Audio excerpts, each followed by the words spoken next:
Shabbat Shalom. Soyez bénis. N'oubliez jamais, Yahuwah est amour. Et vous n'êtes pas un hasard. Il vous a semé pour que vous ayez la vie.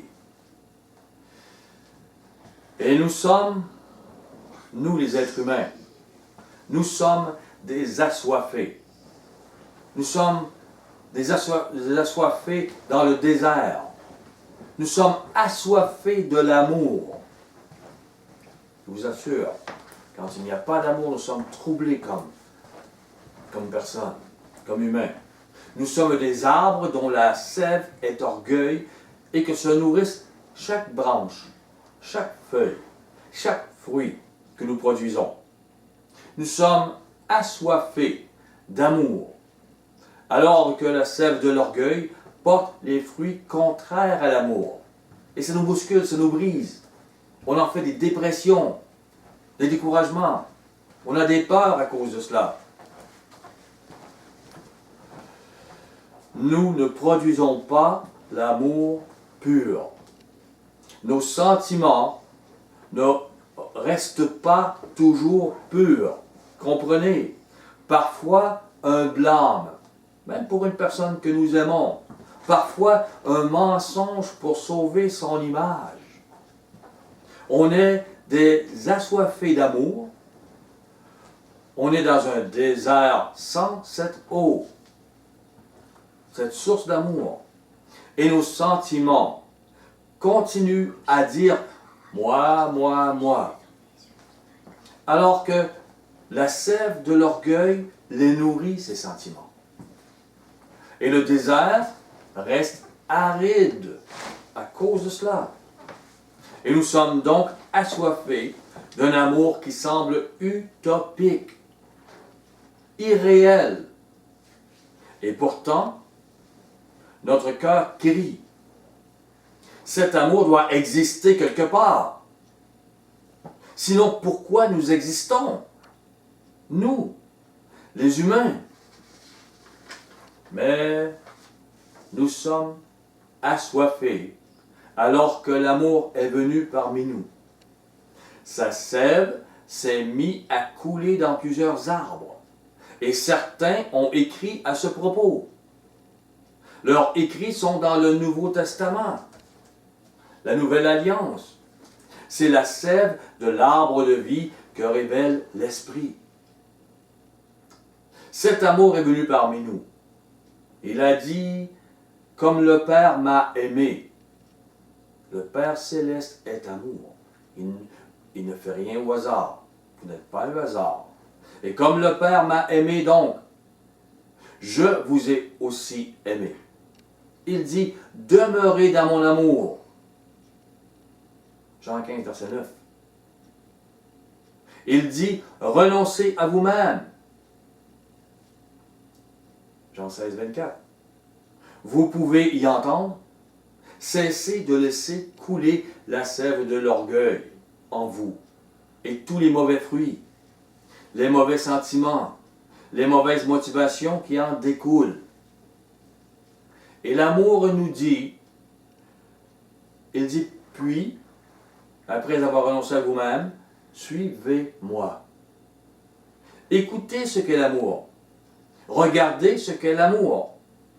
Et laissez la sève de la vie, la sève de l'amour pur.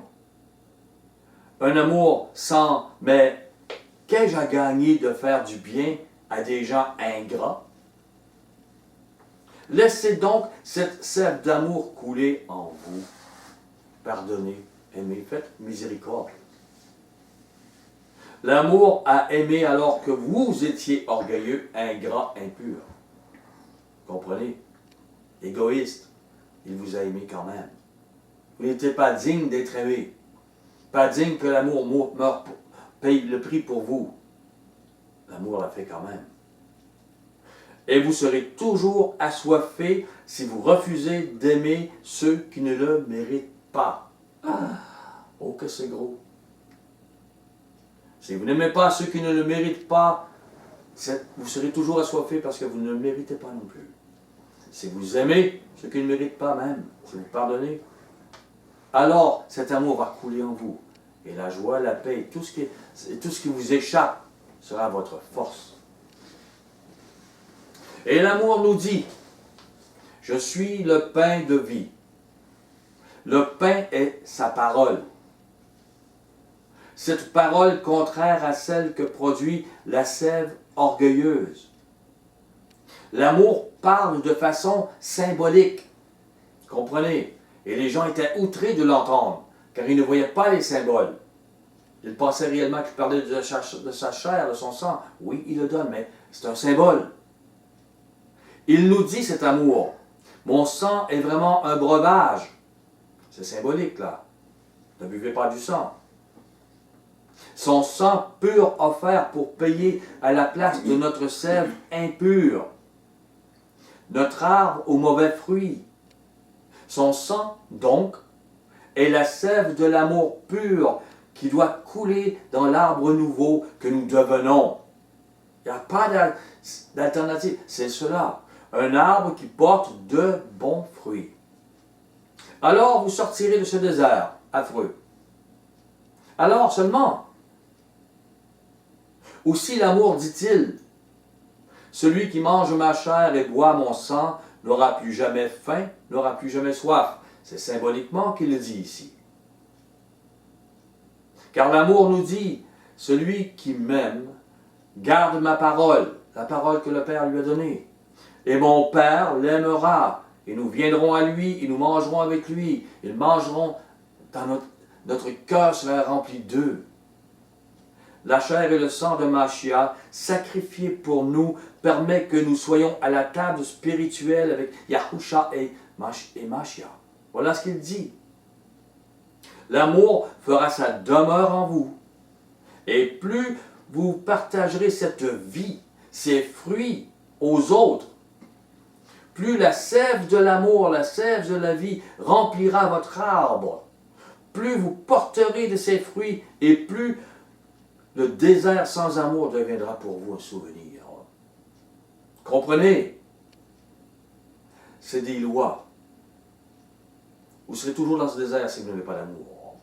Si vous le vivez vraiment, même pour ceux qui ne le méritent pas, vous viendrez riche en cela.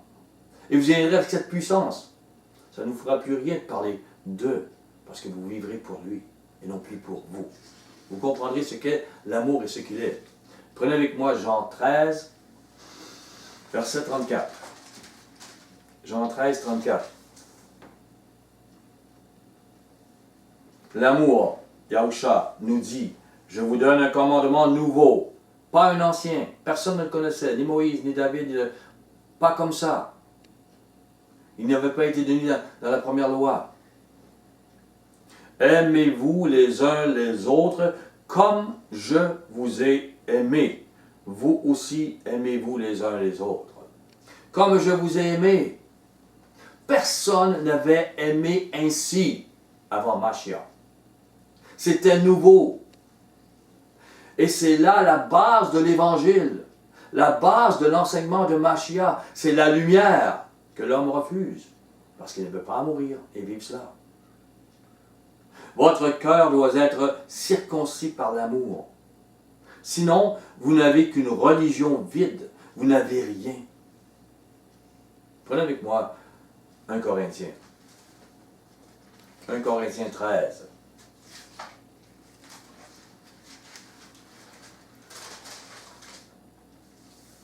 Au verset 1.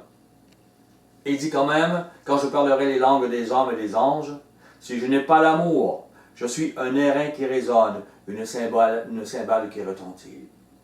Et quand j'aurai le don de prophétie, comprenez ici, toutes les choses religieuses, toutes les choses que les gens s'attendent, la science de tous les mystères, des diplômes de l'université, toute la connaissance. Quand j'aurai même toute la foi jusqu'à transporter les montagnes, on dit, hey, moi j'ai fait des guérisons, j'ai fait des miracles. Il dit, si vous n'avez pas l'amour, il dit, je ne suis rien, vous n'êtes rien. Et quand je distribuerai tous mes biens pour la nourriture des pauvres, mais quand même, vous ferez toute la charité. L'amour n'est pas seulement le mot charité. L'amour est beaucoup plus que cela. Quand je livrerai même mon corps pour être brûlé, si je n'ai pas l'amour, cela ne me sert de rien. Comprenez comment c'est la base de. Si vous n'avez pas l'amour, vous n'êtes rien.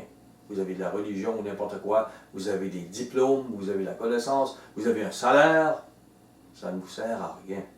Vous n'avez pas la vie éternelle, vous n'amenez personne à cette vie. Et il dit au verset 4 à 8, ce qu'est l'amour. Vous le lirez plus tard. Vous méditerez sur ce qu'est l'amour. 1 Corinthiens 13, verset 4. Je vais lire. Nous avons une petite amie ici, c'est tellement beau. L'amour est patient. L'amour est plein de bonté. L'amour n'est point envieux. L'amour ne se vante point. Il ne s'enfle point d'orgueil. Il ne fait rien de malhonnête. Il ne cherche point son intérêt. Il ne s'irrite point. Il ne soupçonne point le mal. Et à certaines traductions, il est écrit « L'amour ne prend point de note du mal qu'on lui a fait. » Il ne se réjouit point de l'injustice. Il se réjouit de la vérité. La vérité qu'il a enseignée. Il excuse tout ce qu'on lui a fait. Il croit tout ce que le maître l'amour lui dit. Il espère tout ce que le maître l'amour lui dit. Il supporte tout pour cela. Et il dit l'amour ne périt jamais. C'est tellement beau, grand, véritable et base de la vie. Base de l'Évangile. Voilà.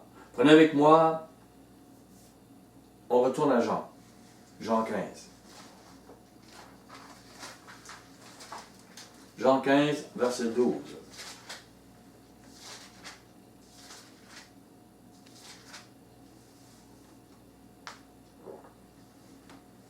Car c'est ici mon commandement. Il revient encore. Aimez-vous les uns les autres, comme je vous ai aimé. Il devait y avoir une autorité, une vérité. C'est dans la Nouvelle Alliance, c'est le commandement ultime. Si vous ne passez pas, si vous passez à côté, vous n'avez rien. Que vous viviez le Shabbat ou les fêtes ou n'importe, que vous ne viviez plus l'impiété, ça n'aura aucune importance. Vous n'avez rien. Il faut comprendre ces choses. Il n'y a pas de plus grand amour que de donner sa vie pour ses amis.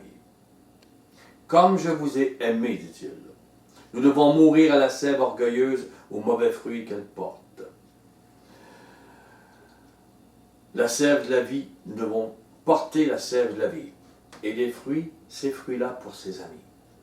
On ne s'irrite pas, on les aime. On est patient avec eux. On est plein de bonté, de bienveillance. On se maîtrise, la maîtrise de soi pour eux. On leur apprend, on montre. Pourquoi? Ils vont dire, Gilles, tu vas changer. Mon épouse pourrait dire, Gilles, tu vas changer. Oui, avant, il faisait beaucoup de religion. Il a changé. Je vis. Plus que vous apprenez cela, plus que vous apprenez à être intime avec le Maître. Et c'est ce qu'il veut. Que vous soyez son nuage, sa lumière, son amour. Jean 13, verset 35. À ceci, tous connaîtront que vous êtes mes disciples, si vous avez de l'amour les uns pour les autres. Comment vont-ils le reconnaître? En suivant la première alliance? Non. Si vous avez de l'amour les uns pour les autres. Jean 14, verset 15. Si vous m'aimez, gardez mes commandements.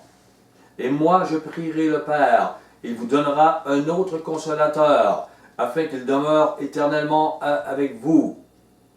L'esprit de vérité, c'est l'esprit du Maître, du Père. Comme mon esprit dit, prends mon cœur, mes sentiments et les sort par ma bouche. C'est mon esprit qui parle. Papa vous parle ainsi. Il vient. Mon esprit n'est pas quelque chose d'autre que moi. C'est moi qui vous parle.